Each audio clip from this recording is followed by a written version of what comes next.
Total Schmidt Show with Auggie Smith today. Buckle up. Hey, tune in every week as I travel the world and I talk to entertainers from all over the world. A lot of writers, a lot of comics, a lot of dancers, a lot of singers, a lot of comics, a lot of producers, a lot of tech people, a lot of comics, a lot of pianists,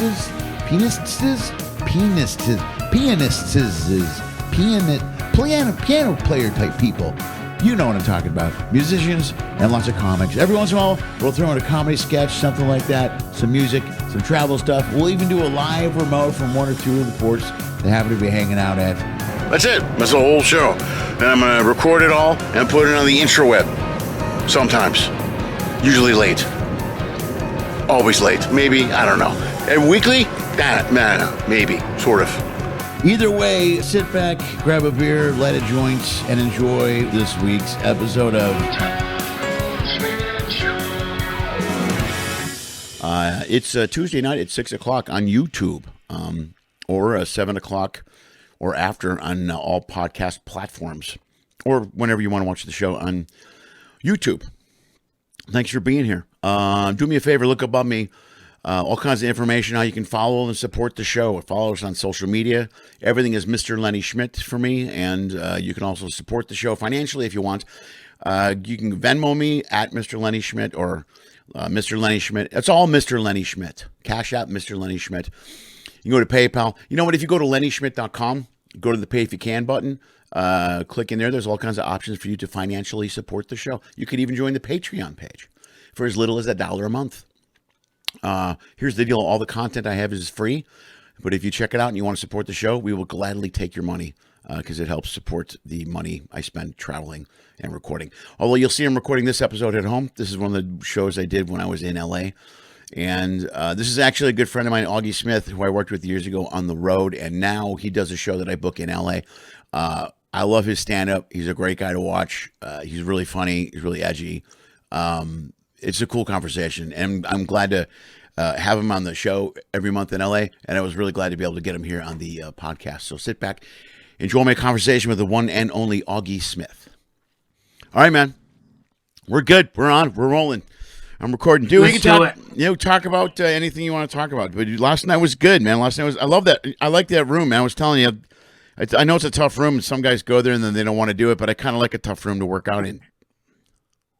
Yeah, I completely agree. It isn't just that. It's I love the comics there. I mean, I never get to see those guys. Right. I saw a guy last night, Jerome. I worked with Jerome in Montana in about '96. We did a run through like Butte and Billings and stuff, and I haven't seen him since. Oh, shit. Yeah, he does a lot of ships now. Yeah, that's the thing. Sometimes you run into these comics you haven't seen, in damn near 30 years. It's great. When I first started booking that room, I was like, it was just a place for guys to work on new material, guys that had been around a while. You know what I mean? I didn't want to be an open mic. I didn't want any of that.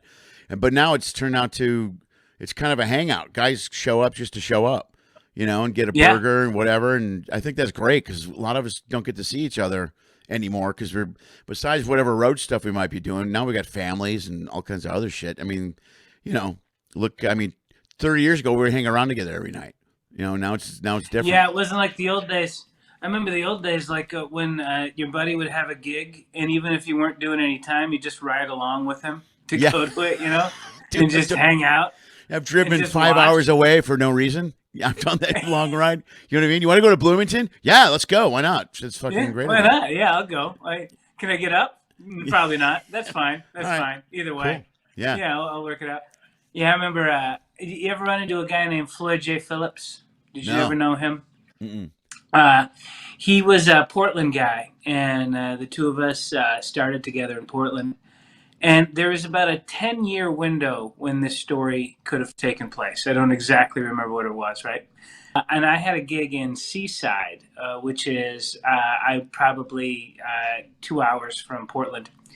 And Floyd was just going to ride along and do it like a guest set, right?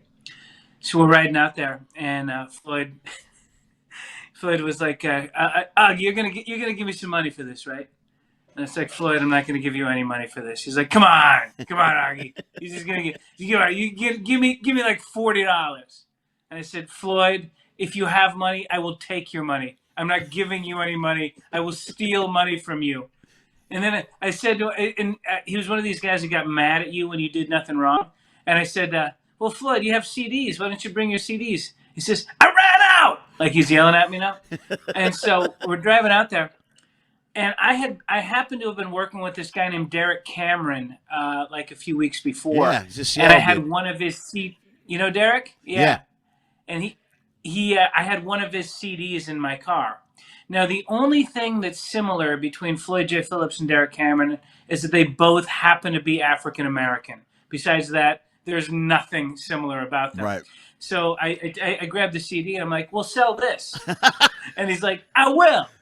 So we get to the gig and there's some local MC doing like 10 minutes. And then Floyd is supposed to do like 15 and he does like 30 and he kills because he's Floyd. And then I go up and I do my time. And then I bring Floyd back up after my time. And I said, everybody, you remember Floyd from earlier? Well, he made a new CD, but he has one copy of his old CD that we're going to auction off. So Floyd's auctioning it, and I'm being his hype man, and the number's going up and up until finally somebody pays $40 for the CD. And then Floyd was magnanimous about it. He sat down with him and he bought him a drink with his own money. And you can see on the CD is a picture of Derek Cameron, who is clearly not Floyd J. Right.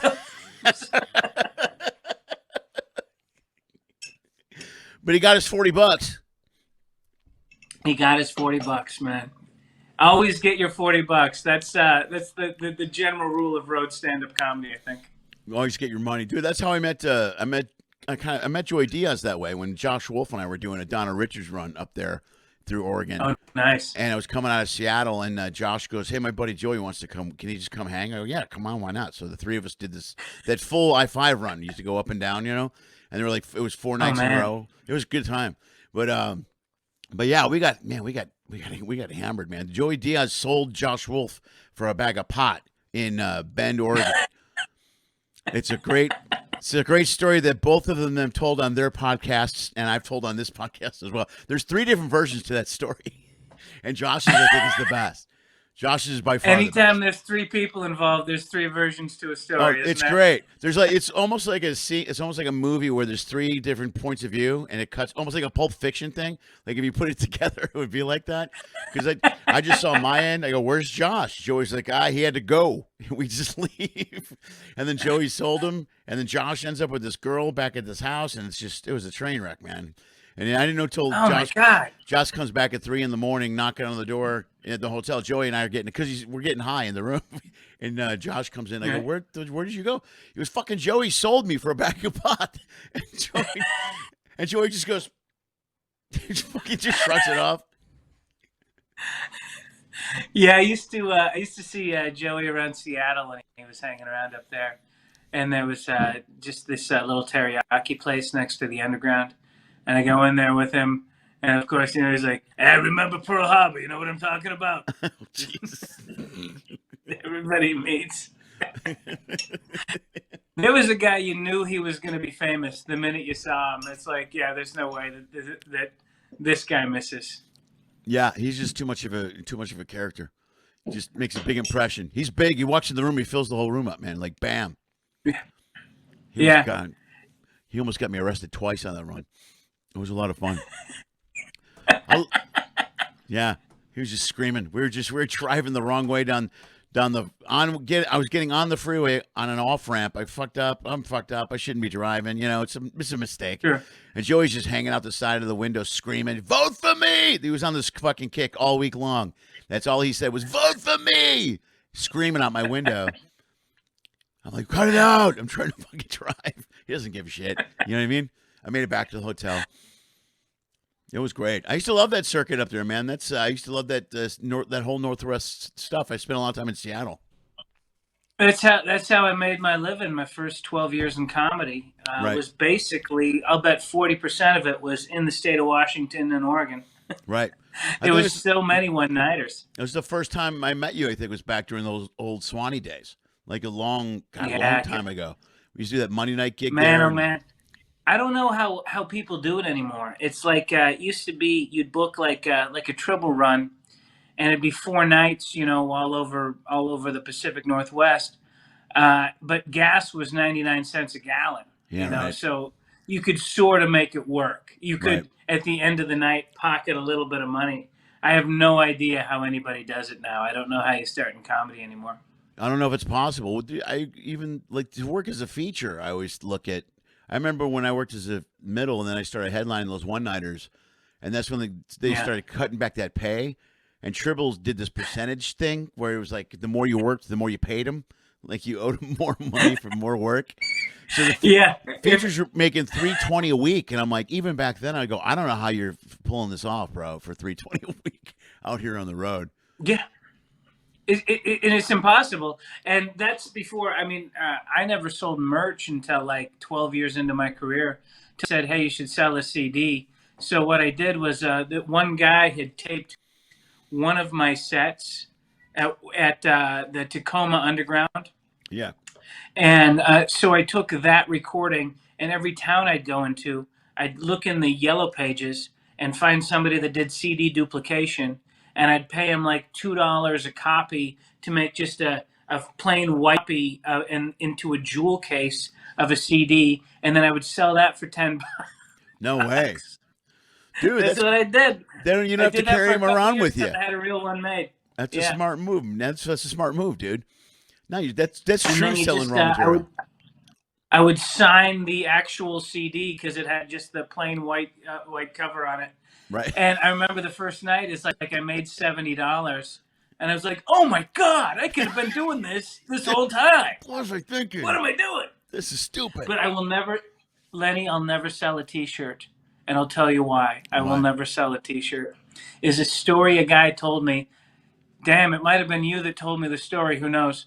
Guy in the '80s, doing real well in stand-up, and going around headlining clubs. Back in the days when you made $5,000, to headline a club. Yeah, And yeah. he was selling T-shirts that had a picture of him on stage and a line from his act and then his name, right? All right. And things go south, and he's got to take a job at an Applebee's.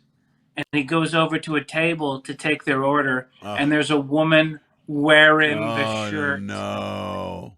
Okay. No getting away from it then, man. Dude. You got your name tag on and Yeah. everything. Yeah, you're done for. Yeah. The second you said Applebee's, I was like, oh my God, I know where this is going.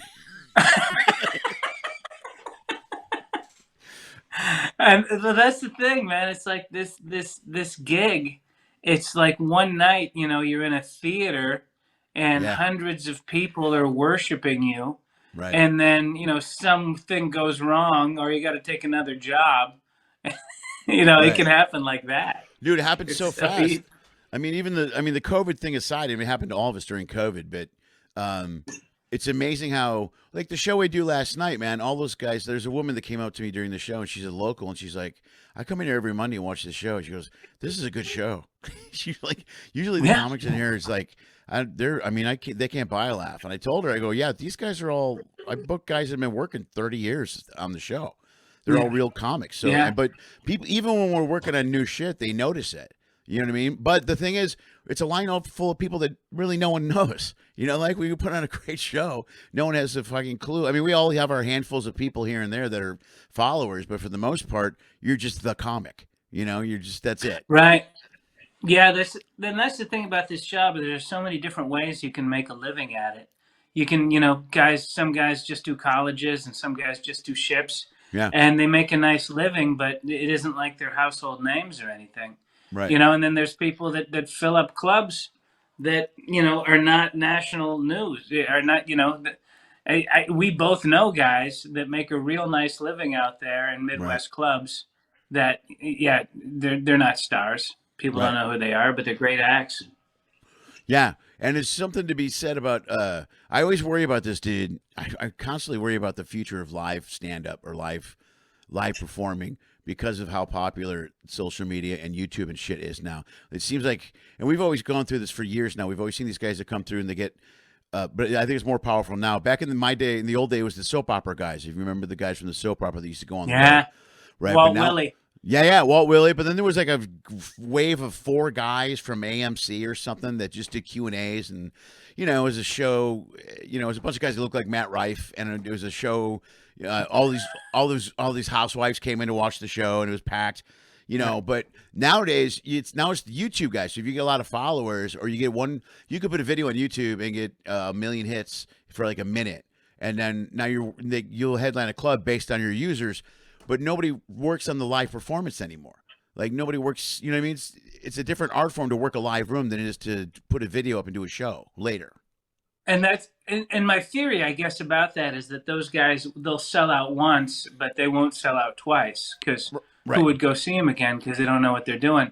And I think the thing about it is, and this is the way that I've always looked at it, Lenny, is like this is just not my favorite art form, but it's the most important art form, because when people lose the ability to gather and just listen to their fellow man talk to entertain them, once we lose that, we're done for as society. We're done. Once we can't stand just to listen to another man speak, or another man or woman speak, then it's all completely, it's all done for. Then we're just lost in this world of 2-minute entertainment.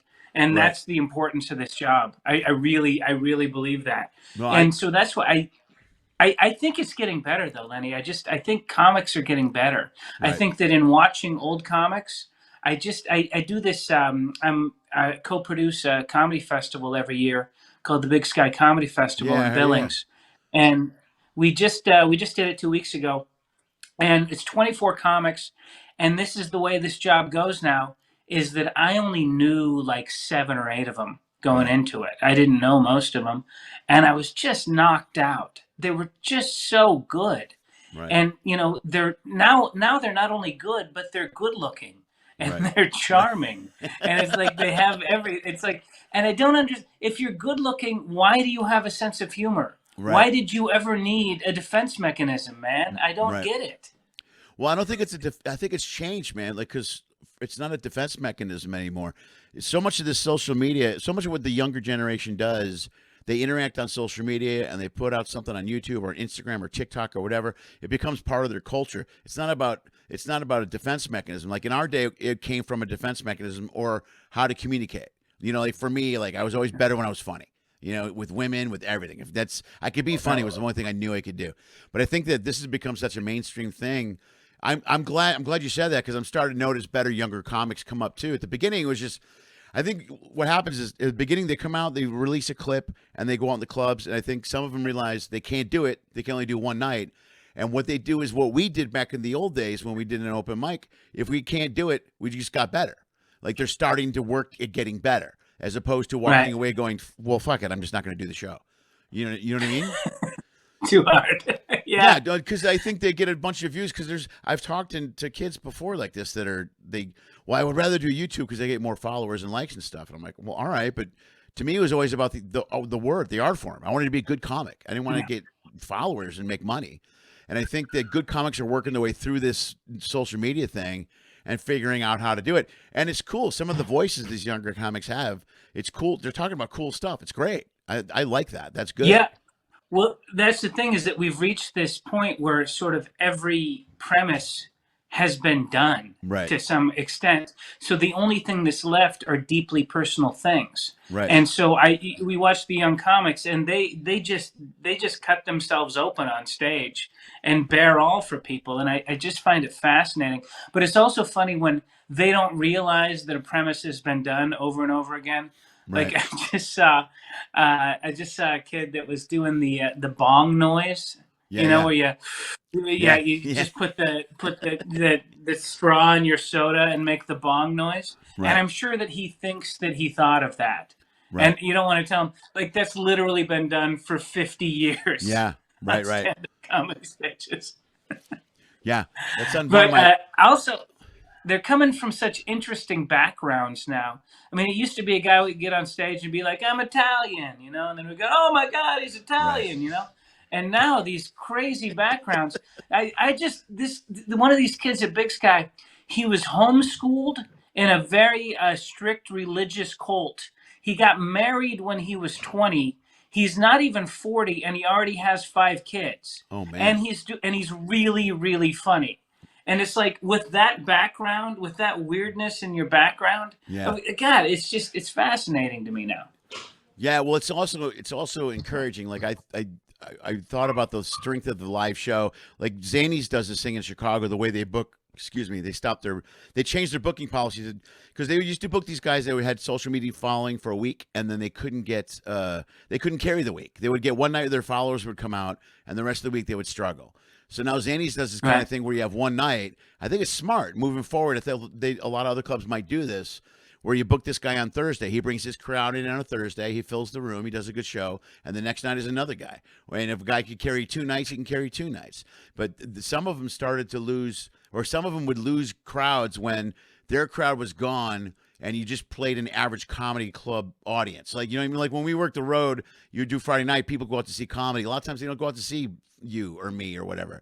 They just go to see a show. Yeah. And these guys have such a niche. Sometimes I think they lose the crowd. And I'm just glad to see that some of them are trying to overcome that and work at being a good live comic. Right. Yeah. And also it pushes old guys like us. Dude, I mean, we gotta be better. Well, we gotta be better if we're gonna keep up with these kids. I have this conversation. Like, I work cruise ships a lot, and I try really hard to be relevant. You can't be good. Like, dude, you're a great example. Your stuff is so relevant. It's so, you know what I mean? It's so updated to now where you are as opposed to when you were in your 20s and 30s. We talk about our kids. You know, we talk about that stuff. I talk to my kids about material. They help me stay looped in. If you don't stay relevant in today's society, you're not going to work. You're going to disappear. This job doesn't reward longevity. You know what I mean? You can't go, well, I got 30 years tenure. No one gives a shit if you're not funny. No. Yeah. And the other thing about it is, when we started, I mean, you'd write an hour and then you'd perform that hour for 15 years. You know, you didn't much worry about updating all the time. Right. But these kids, they're putting out a new special every 2 years or every year and a half, some of them. And it pushes you that every time I go into a club, I know that if the same people are coming out, I don't feel good about doing the same jokes. You know, right. they expect something new. Right. Yeah, and you got it. Yeah, but it pushes you is the great way to put it. Also, I started this thing about 4 or 5 years ago where I do a new album about every year and a half. They're mostly clean albums. I release them on 800 Pound Gorilla, and but I write like a machine. I write a lot. I mean, I write constantly. So I'm constantly trying to update this stuff. But because of social media and the presence that people have, everybody sees you all the time. You got to update your stuff because everybody's seeing it everywhere, not just in the clubs.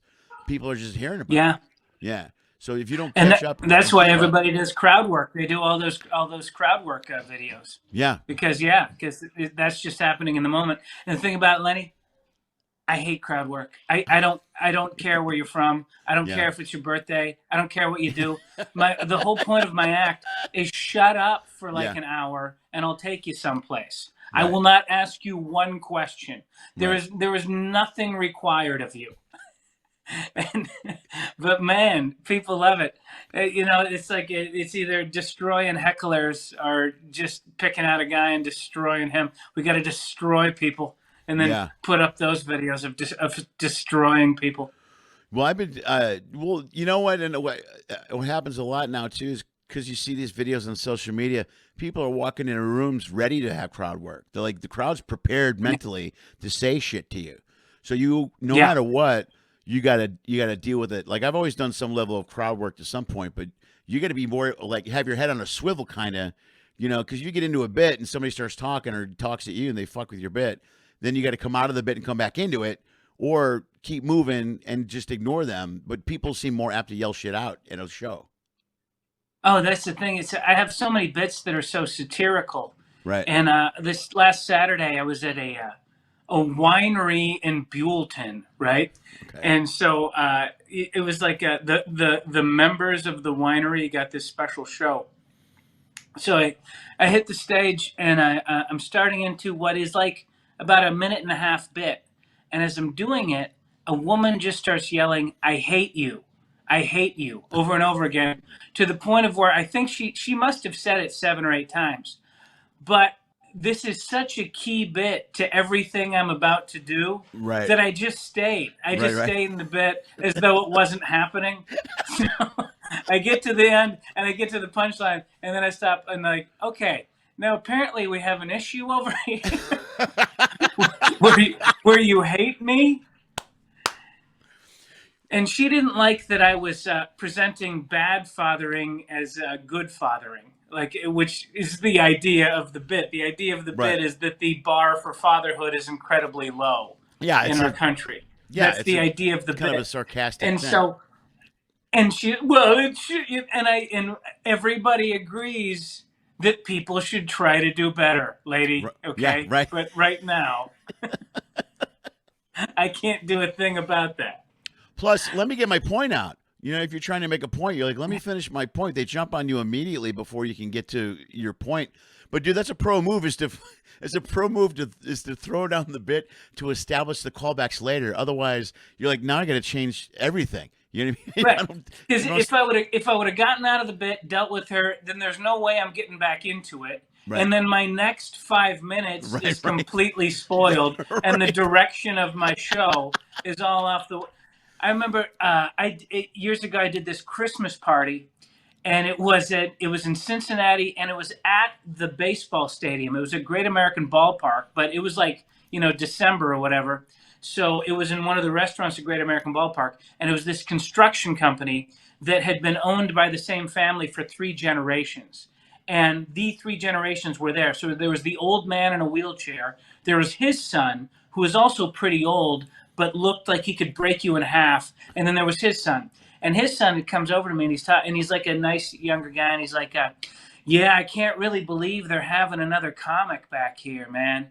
Last year, we had this magician in, and he did about 20 minutes, and then my dad grabbed him by his collar and threw him out of the room, like physically tossed him from the room. So now I'm a little bit scared. Yeah, and right. I meet this guy, and he's one of these guys that big heavy voice, and he crushes your hand when he shakes your The hand. handshake. So now I'm like worried. Okay, so this is probably like 2006, and we're in Iraq at that point. And one of my jokes was, and I want to get the wording right, it's like, I think we should bring back the draft, and I'll tell you why. Because I'm too old and I'd never have to fight. And then I'd make fun of like the kids that would have to fight, right? That's the idea of the bit. So I say that, and this is like 5 minutes into an hour-long set, and a woman stands up, says, I'm not going to sit here and have you make fun of our troops. It's not at all what I was doing. Yeah, right. And then like walks out and makes a big production about walking out. So now I'm getting ready for the old man to come pound me, right? But the crowd was like sort of fine with it. And then I kept going, and the set turned out okay. And then afterwards, I asked the younger guy, I'm like, what happened there? She says, oh, that's Donna. Everybody hates her. So I walked to the one person that they hated. Thank God. Then you won the room over right there. They're like, sweet. Yeah. Donna's and then they leaving loved again. me. Then they Screw loved me. her. I got rid of Donna. God, man, I haven't done a corporate gig in a long time. I really hate those. I hate a corporate gig. Oh, well, I used to, because after I did Bob and Tom and I got popular on there, I started to just get cold called for Christmas parties, for office Christmas parties. Oh, right on. And people would just email me, and I hated doing them so much that I would quote them a number that I thought they wouldn't agree to. Right, and then right. they kept agreeing to it. I know. And I was like, oh, now I got to do it, right? Yeah. So I get this one, and it's in Utah. And I didn't want to do it. So I at the time, this is pretty low for most people's standards. But at the time, I think I said $5,000, thinking he would say, and then he said yes. And I was like, oh God, now I got to go do it, right? Right. So I head out there, and I do. It's an after dinner show, and it's kind of a conservative community. It's it's Utah, right? So I do my show and I take out all the bad words, but the substance is the substance, right? There's nothing you can do about that.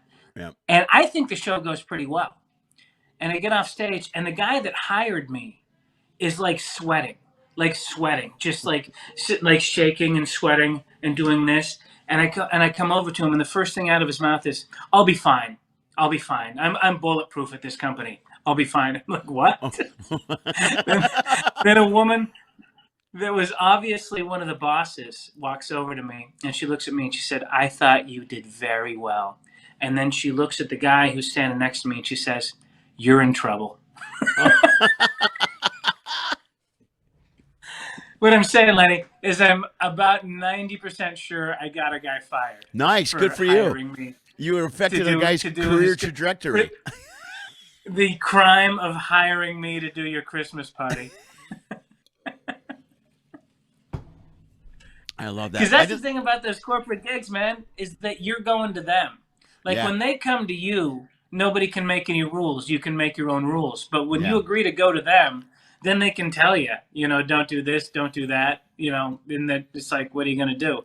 You're working for the man now. Right. Yeah, the cruise ship thing is pretty close. It's like a big corporate gig. It's the same thing because there's a lot of stuff you can't say on a cruise ship, especially if they have clean shows and adult shows. So, but I was always okay with it because if I can do it without selling my soul, you know what I mean? Like I don't want to just go out there and do puppet jokes or anything like that. But I found a comfortable middle ground that I felt good with the cruise line because there's still a line. The bottom line is anybody on a cruise line complains to the right person and then you're going to get canned. It happens to guys all the time. You're just gone, My favorite story I ever heard about this, I heard like 25 years ago. Do you know Troy Thirdgill?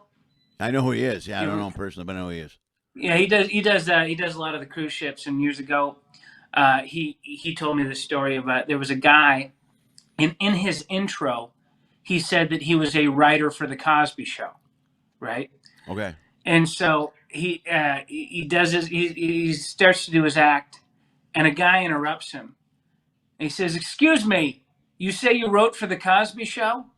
And the guy was like, yeah, I was a writer for the Cosby Show. And the guy apparently had been a producer with the Cosby Show. And he says, "I was there from day one till the day we wrapped, and I never saw your face." And according to Troy, the next day, the guy got shuttled off of the boat. Like they either helicoptered him out, or he had to take a little cigarette boat and he was just off the ships for lying in his intro. No way. About writing for the Cosby Show. About BSing on an intro? Dude, that's harsh. Can you believe They escort you off the ship. You've screwed up pretty big time. You know what I mean? They got to do a lot to this. So that guy must have. Dude, first of all, that's uncomfortable as hell. I was on the show the whole time. I never saw you. You got to be thinking, Bill Cosby. Not that Cosby Show. Oh, Bill Cosby. I thought you meant the Johnny Cosby, the corporate or the cable access we did in Philadelphia. I wrote for the one in the 70s when he was a PE teacher. That's the one I'm talking about. I'm sorry. Well, I must have got my wires crossed. I apologize. And it's also that you would use that as a credit. We didn't know, Lenny. We didn't know. Yeah, right. Nobody knew. We didn't know. Yeah. Yeah, it's funny. Like when we started out, it was the "Don't become a boat act." That's what they said. They said you don't want to become a boat act, and now everybody I know wants to do the ships. Yeah, because it's the best. It's the best gig in comedy now. Dude, it pays better than the clubs. It's a good. It's a good gig, man. I've been doing it 15 years now. Tons of guys come out there. You know what I mean? I know every time I turn around, somebody else is out there again. They're bringing new comics out there all the time. And the thing is, dude, these ships, they're building more ships. They're putting more clubs on all these ships. You know, right now it's a good gig. The shows on the ship are great. They're packed. You know, it's right. The ship itself, the show on the ship is like the clubs were back in the 90s when we were going playing patch clubs all week long. You know, the 7-day clubs. Yeah. You know, and it's fun people on vacation looking to have a good time. Yeah. Yeah. So now it's the gig. Most of the time, and plus the demographic is basically it's our age group. It's that age group that was in the clubs back in the 90s. Now they're just in their 50s. Right. You know what I mean? They're like, it's the same group. And even if you're 60 or 70, those people grew up with, Carlin and SNL, and you don't have that uptight 50-year-old or 60-year-old, 70-year-old prude from the 50s that's saying, red buttons is funny. You know, they don't have any of that happening. No, those dudes. If you're 70, you were in Vietnam now, Yeah. man. Yeah, Yeah, they're way it's hipper. not They're like they're way hipper. uptight, like you say. Yeah, those are the crowds, and it's funny because when I work these rooms full of 20-year-olds, and as I'm up there, I'm thinking to myself, I got nothing to say to these guys. I got nothing in common with them. I'd much rather work for somebody that's been married, divorced, or had kids, or Right. lived a life Yeah. than the young people. When you started stand up, what did you want out of this thing? I thought I wanted to be a good stand-up. I originally wanted, you know what I wanted? I wanted to move into acting. I wanted to be a good stand-up. I didn't want to have my own show, but I wanted to kind of be on a sitcom and be in an ensemble and then move on to movies. I mean, in the long run, I always thought I was going to do movies, and after that, I wanted to direct comedies. That's what I wanted to do. My path was going to take me to directing comedies, and I wrote screenplays years ago, and I did all that stuff. And then, but I always wanted to be a good comic. It was always important to me to be there's something I say something on stage, like you say something on stage. When you talk about your kids, you make a statement. You talk about the truth, and I do that. Like I try to talk about the truth. I don't. Sometimes I just try to be goofy and funny, but for the most part, I want the comedy to be real and not really divide people in the room. My big thing is that we have more in common than we don't. And I like to talk to everybody, and I think everybody needs to take that approach. But if that's as far as my stand-up goes, I always wanted to be a good comic. I just thought I'd end up directing films. And then when I got to LA, I couldn't get much attention comedy wise. I actually got into acting more and had a good acting agent and did a bunch of TV stuff until I got divorced, and then I ended up on the ships. So, but I just bounced around different ways. Like we all bounce around. I mean, everybody has a vision where they're going to go when they start out, and you bounce around different ways. But I've always been able to somehow manage to stay close to what I wanted to do performance wise. You know what I'm saying? Like I can't say what the business is giving back to me or how much money I'm making in a movie, or I'm not working on sets anymore. And I'll be honest with you, when I got divorced, man, I was doing a lot of TV stuff. I wasn't doing much stand up. And when I got divorced, I kind of fell back in love with stand up 15 years ago. And almost kind of reinvented myself a little bit, where I talked more about therapy and I talked more about being divorced and being a single dad. And I threw myself back into stand up like 15 years ago, and it was kind of cool. I liked it. The thing with me is that I never had a plan going in. I knew that I liked doing stand up, and I just wanted to do as much stand up as I could do. Right. And that's been sort of the problem with my life, is that I've had no next step. No plan? I've had no next. I've had no. This is what'll come next. I went from wanting to feature gigs to wanting to headlining gigs to wanting to headline better rooms to basic. And then once I did that, I remember I had a specific goal. This is a funny thing about stand up. I said to myself, I want to do a theater, and I want to have 700 people pay tickets to specifically see me. Right. And then 15, 16 years ago, that exact thing happened in Eugene, Oregon, where it was almost exactly 700 tickets at a theater to see me. And the thing is, Lenny, so then what? I crossed the tape. It's like, all right, I did it. Is that it? You just fucking go. I'm done. And then just had to start making calls the next week to get more work. That's all. There was no gold watch. There's no severance package. No, there's no big pack. Thanks, knife set. Thanks. It thanks doesn't for playing, Auggie. They don't retire your shirt in a club somewhere. There's no highway named after me. None of that happened, man. They don't name a drink after you at a club. No, this is the Auggie Smith.